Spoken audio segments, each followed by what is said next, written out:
these Marines.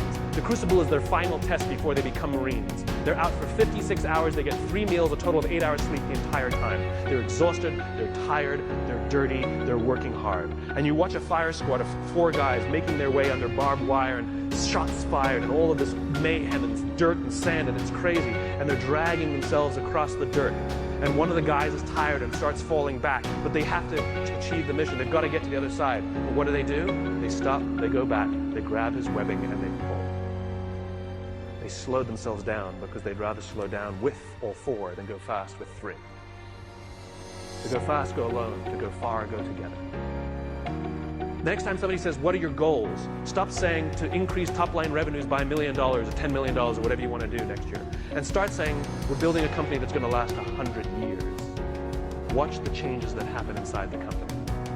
Devote yourself not to firing people, but to give them an opportunity to contribute. And if they fail, help them up. And if they fail, help them up. And if they fail, help them up. And if you really think they're incompetent and you really don't believe they fit your culture, why did you hire them? Because of their resumes or because they belong? We should treat hiring like adopting a child. We don't adopt children by saying, well, I'd like a blonde-haired, blue-eyed kid, yay high, and I want to make sure that they've done well in preschool before I take them. Well, that's how we hire people. I'm looking for somebody with experience in our industry, with at least 5 years, with this kind of, oh, you meet it, we'll take you. No, that's not what we do. When we adopt a child, we're going to give them the keys to our house and let them run around by themselves, maybe even give them responsibility over our other children. It's a slow decision. We want to get to know the kid. We want to spend a little time with the kid. See if they would fit in our family, if our other kids would get along with them. Hiring is exactly the same. We cannot judge the quality of a company by the good times. We cannot judge the quality of a crew when the seas are calm. We judge the quality of a crew when the seas are rough. And numbers will never come to your aid, ever. People will. If things are going great and everything's growing and you feel that everyone's disposable, guess what? They think the same about you. It's reciprocal. It's always balanced. Time and energy. Roam the halls. Implement policies where if you have something to say somebody, not just the exchange of information, if you want to pay someone a compliment, if you want to ask somebody a question about their work, not about some fact like what time's the meeting, you do not send emails. You stand up, you walk the 35 feet, and you walk into their office and say, hey, quick question for you. That thing that you did for the client, can you just tell me a little more about it because I have a client meeting? I promise you the relationships that will form simply because people are giving time and energy. It's too quick to send an email. It's too easy. If I come over to your house for dinner, and a day later I send you this beautiful email how grateful I am for the dinner that you made for me, or if I sent you a handwritten note with the exact same words, which one makes you feel better? The handwritten note. It's not the words. It's not the intention. It's the time and energy we take. And if you think you're too busy to give time and energy to your people, then they're too busy to give time and energy to you. It is a balanced equation. I imagine a world in which the vast majority of people wake up every single morning inspired to go to work and come home every single day fulfilled by the work that they do. I believe that loving our jobs is a right, not a privilege. Why should it be just the lucky few who get to love going to work? It is an entitlement that we all have. And by saying love our jobs, it doesn't mean we have to like them every day. We love our children every day, we don't like them every day. Right? We don't have to like every day, but it can be hard, but we get to love it every day. And the thing that makes us love our jobs is not the work that we're doing. It's the way we feel when we go there. We feel safe, we feel protected, we feel that someone wants us to achieve more and is giving us the opportunity to prove to themselves and to ourselves that we can. This is the world that I imagine. This is why I do these talks, because I'm just a cog in the wheel, a cog in the machine. I'm just a small piece of the jigsaw puzzle. I come to speak to the nice people like yourselves, because you're the ones who are running companies. You're the ones who are in control of the cultures that you're building. You're the ones who determine who you hire and who you don't. Are you hiring based on skills? You're hiring based on culture. I come and share these ideas with you with the hope that some of you will try some of these things, and over the course of time, you will watch your own cultures improve and the people love coming to work. Oh, and by the way, it's good for innovation, it's good for progress, and it's good for profit. Aside. So I thank you very much.